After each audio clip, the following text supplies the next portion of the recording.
Hello everyone. Today I am going to explain about the scaling of MOS circuits. Okay. Under this topic, I am going to explain about the scaling models and scaling factors for the device parameters, limitations of the scaling, and limits due to the sub-threshold currents, and limits on logic levels and supply voltage due to noise and current density. And the next one is switch logic and gate logic.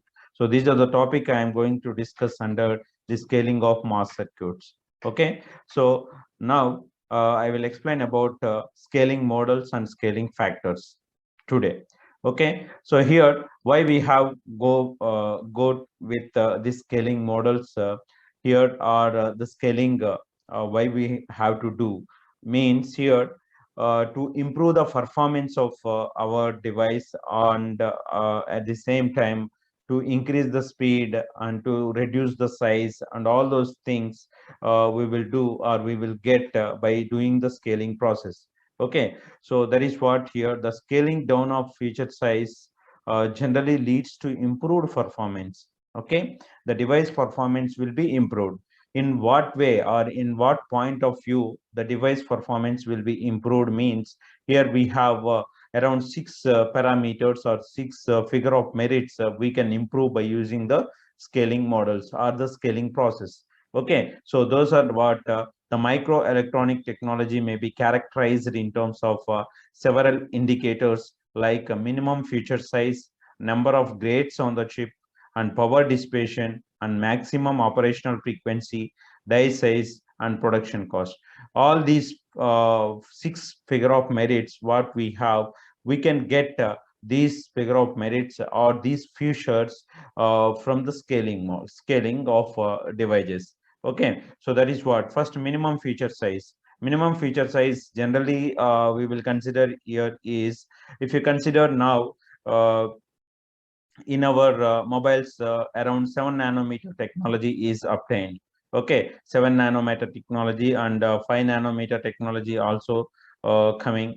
Okay, so what is this 7 nanometer or 5 nanometer means the device length, that is the effective channel length of the device what we used, that is if you use the CMOS technology, in that one we have NMOS and PMOS.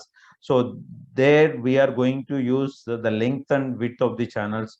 Out of that, the effective length of the channel we will consider as the feature size of the technology. Okay, so that's what here if you reduce that minimum feature size, if you consider if you reduce the technology feature size, minimum feature size, automatically the size of the device will be reduced, size of the chip will be reduced. Okay, so if you consider in the previous years mobiles will be large size, but now it is very portable and it is very handy because of what the size of the feature size will be reduced. Feature size reduced means the chip size will be reduced. Okay, so because all these we will get by using the scaling process. So that is what here minimum feature size and number of gates on one chip. Suppose if you consider different technologies we have that is small scale and large scale and medium scale and all those things, medium scale integration. So day by day the number of transistors on the transistors or gates on the chip will be increased. Okay, because increased in a small chip or small die. Okay, so because of only one region, that is nothing but we are reducing the feature size, we are reducing the transistor size. Due to that what happened, so if you consider a gate is nothing but what gate is a combination of the transistors. Okay, if you consider an inverter, it is a combination of either if you consider NMOS technology, it is a depletion MOSFET and enhancement MOSFET of NMOS. Similarly, if you consider an inverter of CMOS technology, it is nothing but a combination of NMOS and PMOS. Therefore, as we reduces the size of the transistors, automatically we can accommodate more number of gates on the chip. Okay, how we can reduce means by scaling down the feature size, we can reduce the transistor size so that we can accommodate more number of gates on the chip. Okay, next one is we can reduce the power dissipation by scaling, and maximum operational frequency. So we will increase the speed of the device or speed of the circuit by doing the scaling process. And next one is the die size and the production cost.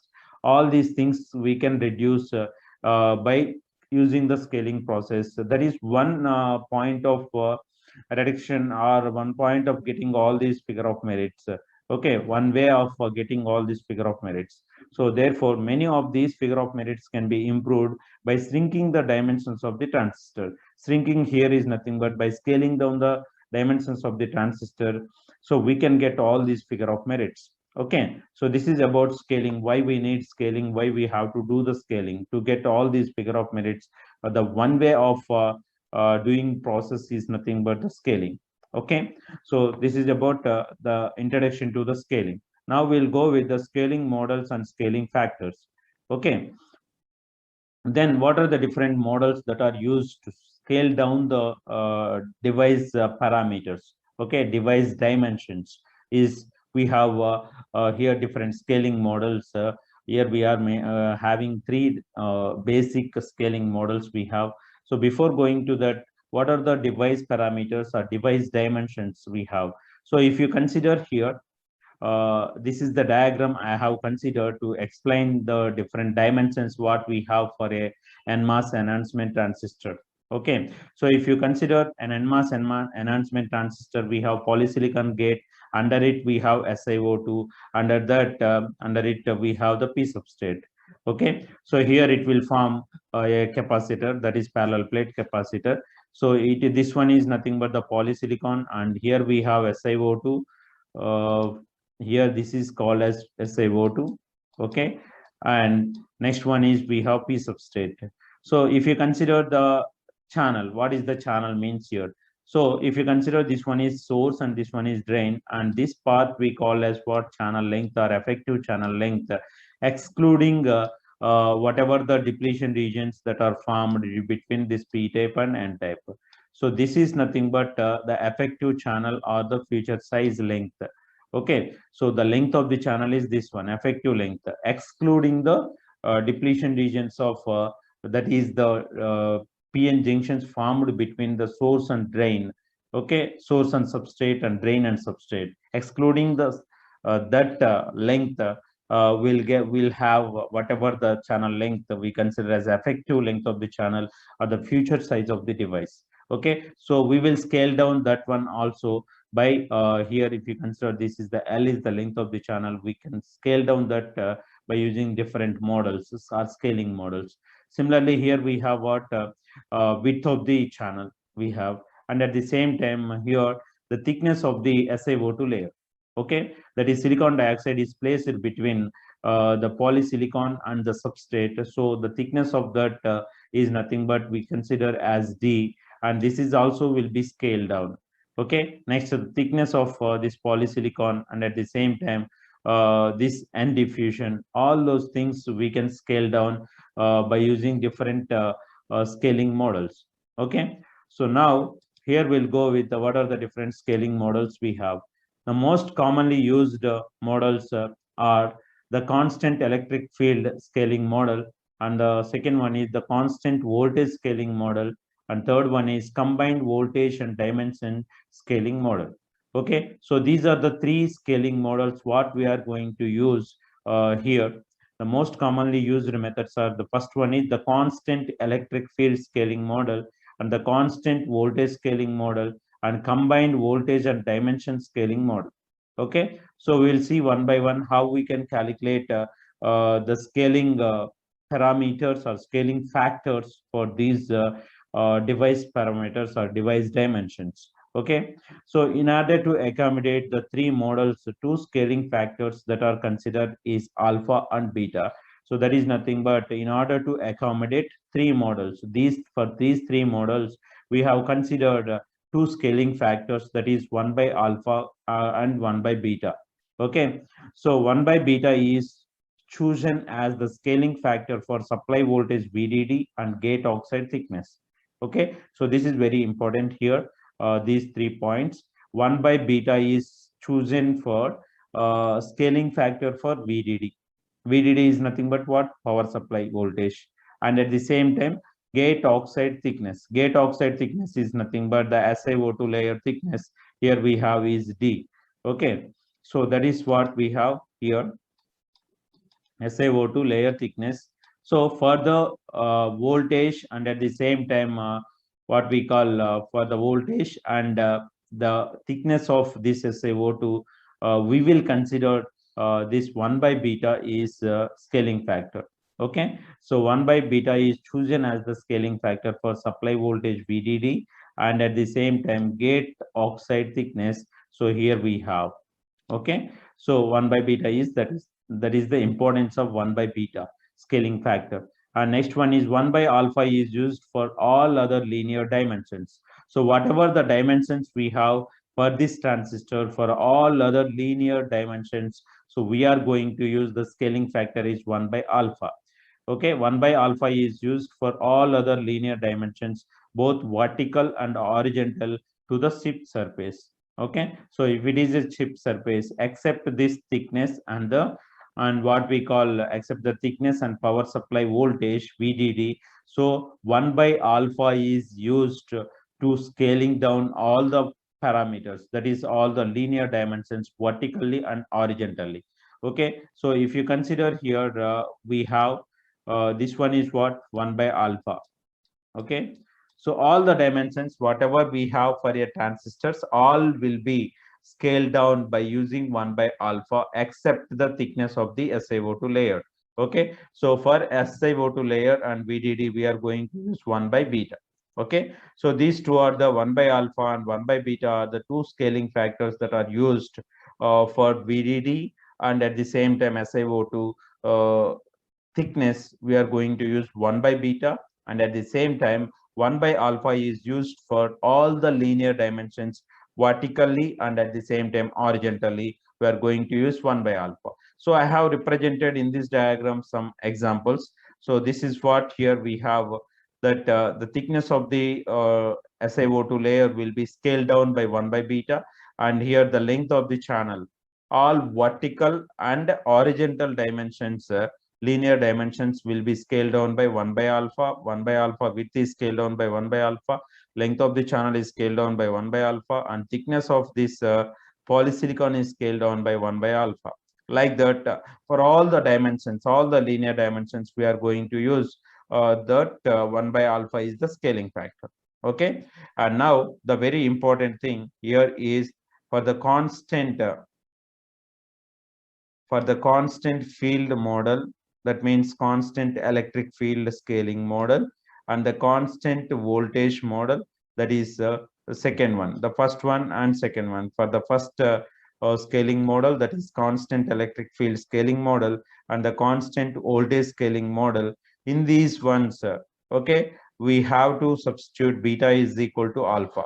For the constant field model, beta equal to alpha, and constant voltage model beta equal to 1 respectively we are applying. Okay, so what we have to apply means here, so you want to calculate that constant field model, constant electric field model for the scaling, you have to substitute beta is equal to alpha and at the same time for constant voltage model we have to consider beta 1. Okay, respectively. So what is the use of this point, I will explain later here. Okay, so the use of this point I will explain later, but 1 by beta and 1 by alpha are two scaling factors. 1 by beta is used particularly to scale down the power supply voltage VDD and at the same time the thickness of the SiO2 layer, we use the 1 by beta. For the all the remaining linear dimensions we are going to use our 1 by alpha.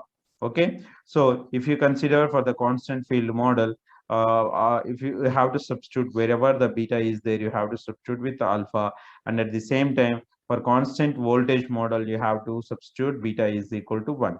So these are the scaling models and what are the scaling factors we will consider for the given transistor. Okay, so now we'll go with some device parameter calculations, scaling factor calculations. Okay, so here the scaling factor calculations for the device parameters. So we have many device parameters: gate area and power supply and gate capacitance. Okay, gate to channel capacitance, and at the same time different values we have.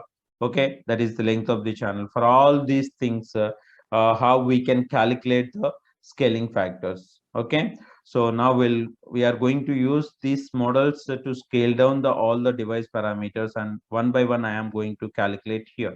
Okay, scaling factors for the device parameters. Okay, so the first one I will consider is gate area. Gate area will be represented with area will be represented with A, and gate means it is AG. Okay, A suffix G. Generally, the gate area means what here? Gate area. What is gate here? This one is the gate, polysilicon gate. Its length is this one and width is this one. So what we can calculate the area means area is equal to length multiply with the width. It is general equation. So here also I have considered that gate area AG is equal to L multiply with W. L is nothing but the length of the gate, and W is nothing but the width of the gate. Okay, so here which one I have to use? Which one I have to use? Because L, length and width are both are linear dimensions. So for all the linear dimensions, I have to use is 1 by alpha. Okay, where L and W are the channel length and width respectively. Both are scaled by 1 by alpha. Why both are scaled by 1 by alpha? Because all the linear dimensions vertically and horizontally will be scaled down by 1 by alpha. So that's why here AG is equal to L by alpha multiply with W by alpha. So therefore it is 1 by alpha square is the scaling factor for this gate area. So thus AG is scaled by 1 by alpha square.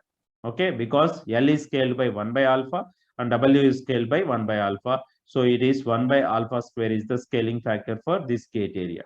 Okay, now we have the gate capacitance for unit area. So we have seen this one while discussing about the electrical properties, IDS versus VDS derivation. We have seen that what is C naught and what is what is COX, gate capacitance for unit area. So we will consider that C naught or COX, that is C naught is equal to epsilon naught X by D. Okay, so where epsilon naught X is the permittivity of the gate oxide. So that is epsilon insulator, epsilon naught, and D is the gate oxide thickness, which is scaled by 1 by beta. So here E naught, EOX, that is EOX, that is epsilon OX is nothing but a constant. Okay, so this is a constant value. So for a constant value, we don't do any scaling. Okay, it is a constant. Okay, so C naught is nothing but a constant value. We cannot do any epsilon OX is a constant value, that is the permittivity of the gate oxide. So we don't do any scaling for that. And if you avoid that one, or if you take off that one, here the remaining part is nothing but D. What is D here? D is nothing but the thickness of the SiO2, thickness of the SiO2 layer. So we will scale down that one by 1 by beta, because in this model, I have given that 1 by beta is chosen as the scaling factor for supply voltage VDD and gate oxide thickness D. Okay, that's why this D is scaled by 1 by beta. Okay, so it is 1 by beta we will get is nothing but the gate capacitance for unit area will be scaled down by beta. That is scaling factor is beta. Okay, so where epsilon naught X is the permittivity of the gate oxide and it is a constant, and D is the gate oxide thickness. So we have to scale down by 1 by beta. Okay, so if you substitute all those things, that is epsilon naught is a constant. So if for that one the scaling factor is 1. So for a constant value, we will consider the scaling factor is 1, not 0. Scaling factor will be considered as 1. So 1 by beta, so we'll get is here beta. So this is the scaling factor for our gate capacitance for unit area. Okay, so now we'll go with gate capacitance. Okay, so what is the scaling factor for gate capacitance? Gate capacitance is nothing but C naught, that is gate capacitance for unit area multiply with area. Okay, so how you'll get this one? So C naught is equal to, actually we have the formula, that is Cg by A, that is gate capacitance per unit area. Gate capacitance, this one is gate capacitance by area. So that you will get is nothing but gate capacitance per unit area C naught. So if you cross multiply this one here, Cg is equal to C naught into A. Cg is equal to C naught into A. Okay, so that is what we have. Cg is equal to C naught into A. A is what? Length into width, because we are going to calculate the gate capacitance. That's why we have to multiply with the length and width of the gate. That's why it is called, it is getting here Cg is equal to C naught into area. C naught is nothing but the gate capacitance for unit area multiply with the length and width, that is nothing but area is equal to length multiply with the width. Okay, so now how you can calculate? How we can calculate for this C naught? What is the value here for the C naught? It is 1 by 1 by beta. So therefore beta multiply with, what is the scaling factor for L is nothing but the length, that is for all the linear dimensions we are going to use 1 by alpha. So next for width, what we are going to use is nothing but 1 by alpha. So what is the scaling factor for the gate capacitance is beta by alpha square. Beta by alpha square. Okay, the Cg is scaled by beta is beta by alpha square. Okay, so like this we can calculate for all the all the parameters, all the dimensions of our mass transistors. Okay, so this is about what is scaling process and what are the different figure of merits we will get by scaling, and at the same time what are the different scaling models and the calculation of scaling factor for gate area, gate capacitance for unit area, and gate capacitance Cg, and all those things. Okay, thank you for watching. Subscribe our channel.